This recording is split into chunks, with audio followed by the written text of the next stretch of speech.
Hello learners, and welcome to this session on gender sensitization.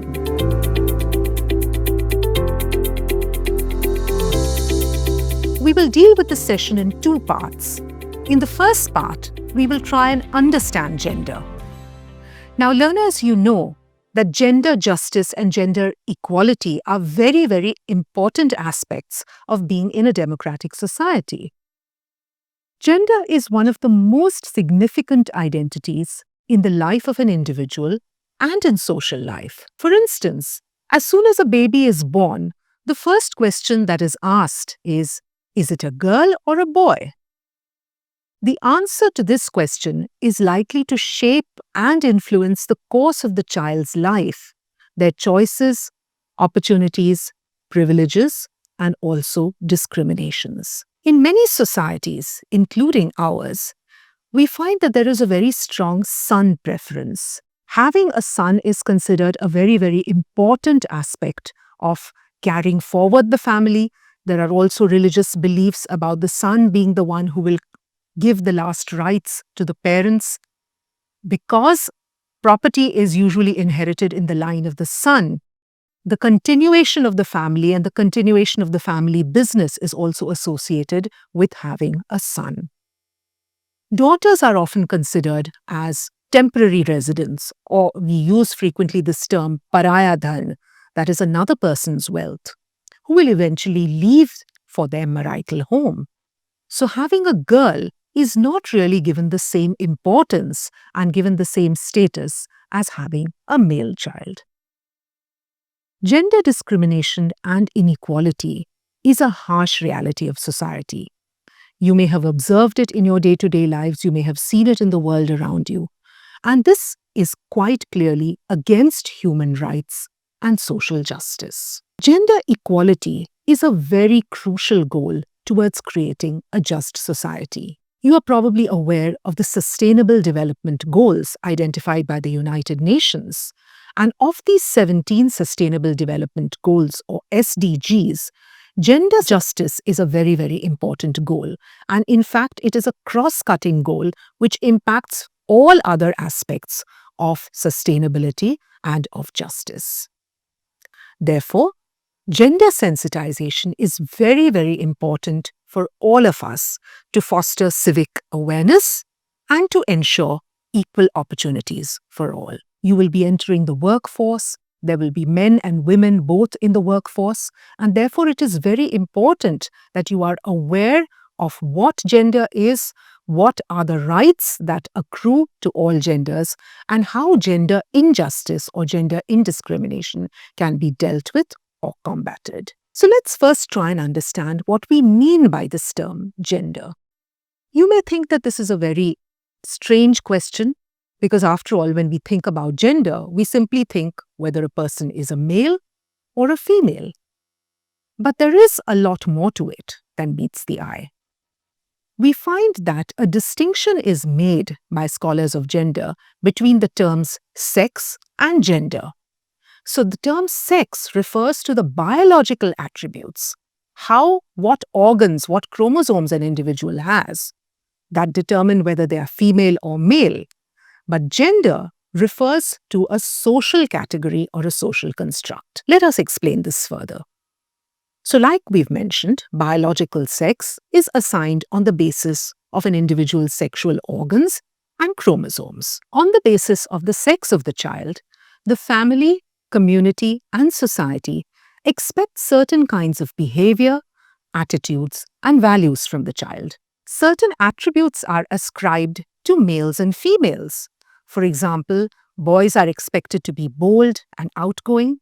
Girls are expected to be shy, restrained, talk less, and so on. You must have seen this in society all around you and probably experienced it yourself too. So these are known as gender roles. In other words, what are the different activities that are expected of males and females? So generally we see in many societies, girls are expected to help their mothers in the kitchen, girls are expected to help with the housework, to look after their younger siblings, and so on. Whereas boys are expected to take up the role of future breadwinners. They're expected to study, they're expected to go out, they're expected to become independent. So these kinds of gender roles are ingrained in individuals right from the very childhood. And this is the process that we refer to as gender socialization. We'll discuss this in greater detail when we talk about the importance of the family in gender socialization. So these culturally determined values about what a boy should be like and what a girl should be like, what are the different ways in which they're expected to behave, what are the different values that they're expected to have, these are internalized by children at a very early age.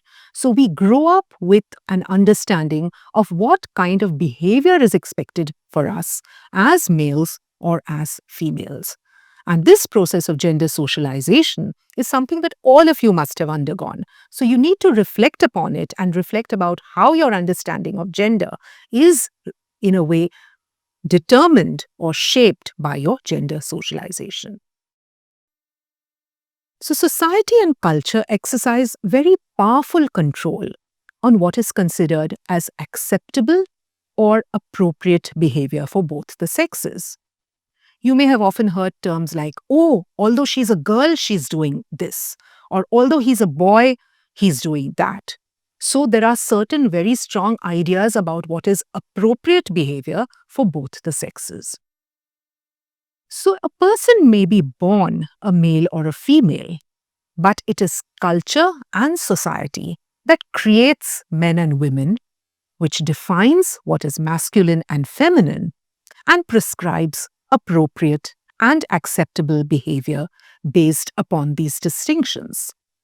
So you will have realized that gender is not just biological. Gender is a social and a cultural construction which is very, very clearly determined by different societies and exercises different kinds of expectations on how we are supposed to behave as males or as females. A very interesting term was coined by the sociologists West and Zimmerman way back in 1987, and that term was doing gender. Now, this refers to how we as human beings produce gender through our daily social interactions. And this gives us an idea of the different ways in which men and women in a society are expected to behave. The famous French philosopher Simone de Beauvoir observed that women are not born, they are made. So when we think about what are the qualities or attributes of a woman, we realize that these are not actually just biologically determined. These are culturally and socially determined. So, for instance, we expect women to take care of children. We expect women to be very soft, very kind. We don't expect women to be very aggressive. Now, these are not something that nature has determined. This is something that has been created by society and by culture. So, what is considered proper, manly, or womanly behavior is not designed by nature, but by society and culture. When a male or a female go against or do not live up to social expectations, they may be ridiculed or punished. And usually we find it is women who tend to be judged more harshly. So let's take a simple example from the life of an urban man or a woman. If a man goes out with his friends and comes back late in the night, people don't bother very much about it.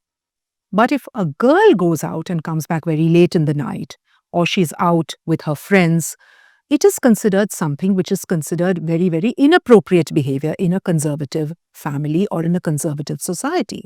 People tend to make judgments or tend to judge the morals of such a girl. Whereas for a boy, it is considered, oh, these are just the things that boys do. So we see very clearly that, so when we see that men or women go against the norms or the gender norms that have been determined by society, it can be quite problematic for them.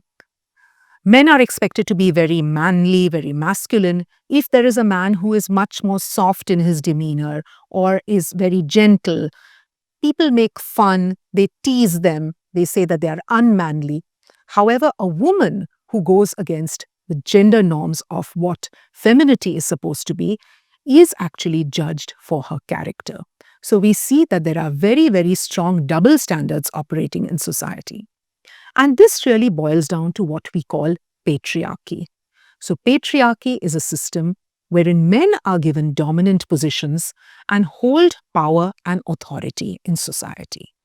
So all the rules, the norms, the values, these are really determined, or these are shaped by patriarchal values. And this is why we find very often women suffer a lot under patriarchal systems. Let's talk now about a very, very important concept, namely gender stereotypes. What are gender stereotypes? These are common assumptions about what men and women are supposed to be like. So, like we've mentioned earlier, women are expected to be naturally caring, nurturing, weak, dependent, and in need of protection, whereas men are expected to be bold, brave, independent, dominating leaders. Women are expected to cook, to clean, to look after the house. And if indeed they are engaging in employment, the kinds of jobs that women do are usually like teachers, nurses in the hospitality sector, or care workers. These are the jobs that are deemed to be appropriate for women because they seem to tally with their nurturant qualities or their caring natures. Men, on the other hand, are expected to earn, that is supposed to be their primary responsibility, and take up professions requiring strength, skill, and technical knowledge. We often find that this kind of professional slotting that happens on the basis of gender stereotypes, in a way, really restricts the real potential of both women and men. So suppose there is a girl who wants to become a mechanical engineer or wants to do pure science. There are many women in the field, certainly, but they have undergone a very great struggle really to achieve the positions that they are currently in. And we also know that there is really no scientific basis of these stereotypes. There are no scientific studies which say that women are suited only to a particular type of a work or men are suited only to another type of a work. We find that there are brilliant women scientists and doctors, and we may find men who are excellent cooks, excellent caregivers. However, the way in which society deals or the way in which society really judges people who go against gender stereotypes is something that we really need to think about and reflect upon. One of the important things that we have to mention at this point is that gender is not a binary. So far, we have been talking about gender in terms of only male and female. It is very important for us to know that there are also other genders who may identify themselves differently. So gender identity is an individual's self-conception of being male or female based on their association with masculine or feminine gender roles. And this need not always tally with one's biological characteristics. There may be a person who's biologically female but who identifies very, very strongly with male roles or a male identity, and vice versa. So a couple of terms which it's important for us to know. The term cisgendered refers to those who identify their gender with the gender and the sex that they were assigned at birth. So, a person who's born female and who identifies as female is a cisgendered individual. Transgendered individual, on the other hand, identify with the opposite of their biological sex, and they may feel as if they're trapped in the wrong body. So, a person may be a biological male but may feel actually that they are a woman, or they may feel this, that they're in a sense men in the wrong body, and vice versa. We find that they may present themselves to society as the gender they identify with, sometimes by adopting the dress, the mannerisms, and the names, etc. of their chosen gender. In some cases, they may also want to change their bodies to align with their gender identity by going in for surgery or hormonal therapy. Now, this is a very, very big decision which has a lot of medical implications. So when an individual decides to go in for a sex change procedure, it is done after a lot of counseling, and it does have a huge expense and so on associated with it. So it is not a decision that is taken very, very lightly. We also have intersex persons who may have the reproductive or sexual anatomy that does not fit into an exclusively male or female or binary sex classification. In many societies and cultures, we find that third gender persons are recognized and have a certain social role. For instance, you would be familiar with the Hijra community in India. Very importantly, legal status has also been given to third gender individuals now. And we find that even in official forms, the category, apart from male and female, you have a category called third gender, which an individual can fill. We also see that people may specify what pronouns they wish to be called by. So, for instance, they may be wishing to be referred to as he or his, she or her. And these days, we find many people refer to themselves as they or them, rather than identifying with either a male or a female pronoun. And society has to become more inclusive and accepting of persons who may not conform to gender norms and express their identity in different ways. And this is something that you will have to understand and adopt and become sensitive to as you enter the workplace and as you interact with more and more members of society. Now, one of the very, very important social institutions within which gender is created, gender is nurtured, and gender identities are acquired is the family.